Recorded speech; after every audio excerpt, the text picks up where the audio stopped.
Hi guys, welcome to CYC. My name's Nathan Hayes, and today I want to go through something that is very close to me or whatever. I love this theory.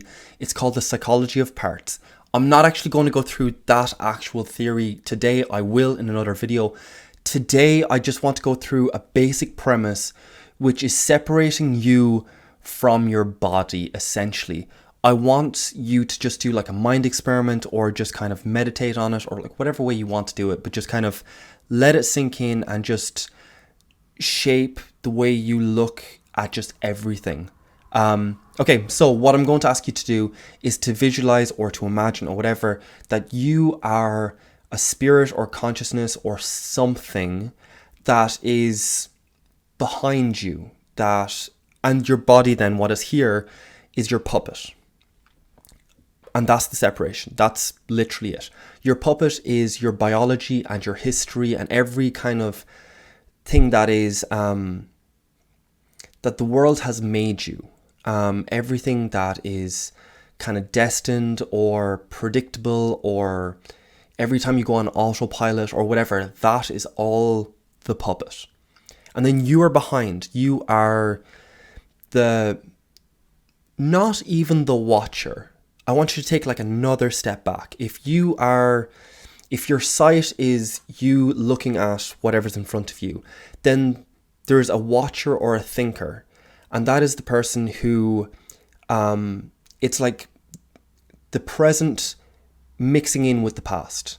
I see whatever and I focus on this person because I know that person. Or I focus on this because, like a spider, because I'm really terrified of spiders because, I don't know, someone scared me with a spider. Like whatever it is, the thought is still part of the puppet.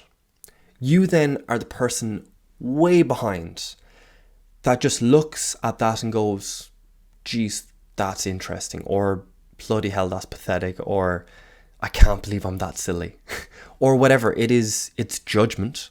And it can be harsh. It can be crippling if you don't kind of own it and just be able to laugh at yourself and understand that the puppet is flawed beyond belief. You as the person, you as the ideal or whoever, like the true you that's behind it is tries to make the best decisions and all the rest. Like I get it. The puppet has virtues, has positives, but has negatives, and it's all the stuff that you can work on. Which is a lot. It's pretty much everything, but you know what I mean.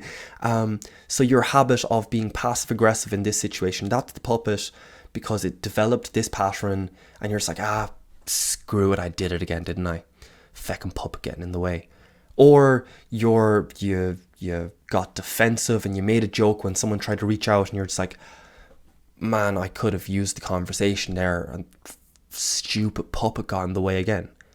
And again, it's a way of kind of separating out who you are and what you can work on, and treating yourself kind of like a machine, like something you can work on. You're a project.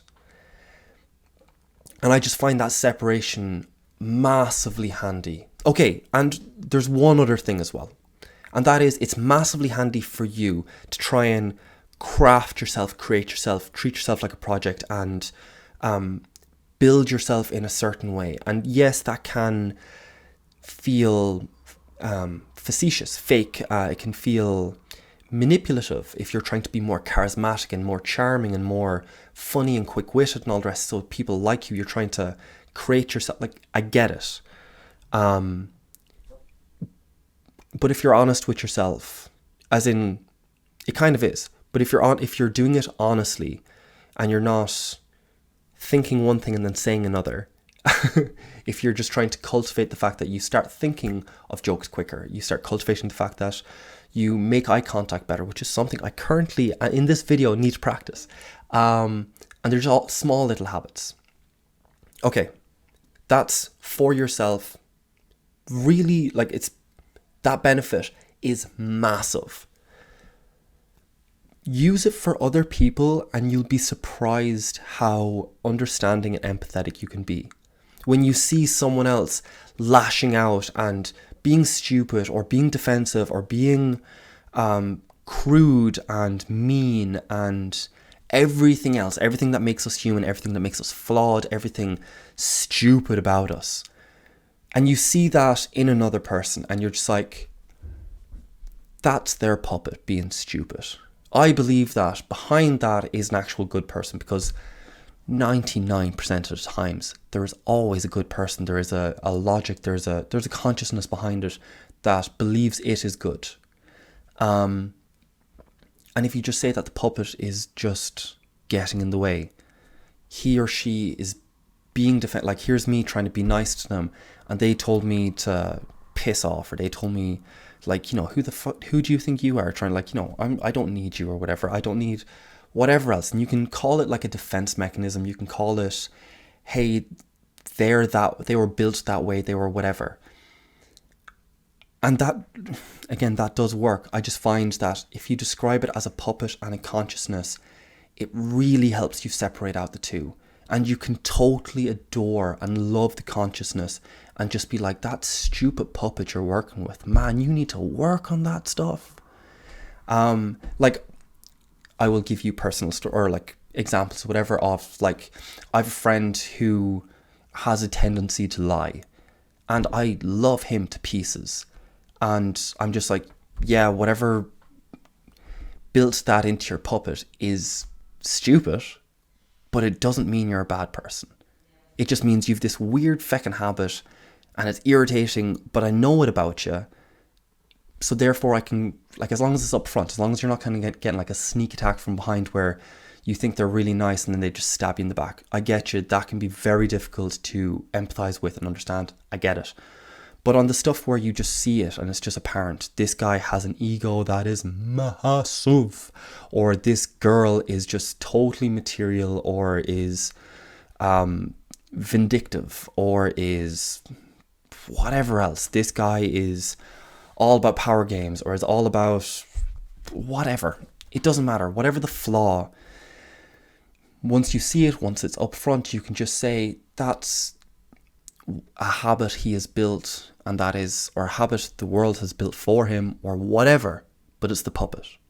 And the consciousness behind it is good, wants to do good, and is as pure as any human consciousness can be, which we'll leave that up for debate how much that is, but you know what I mean.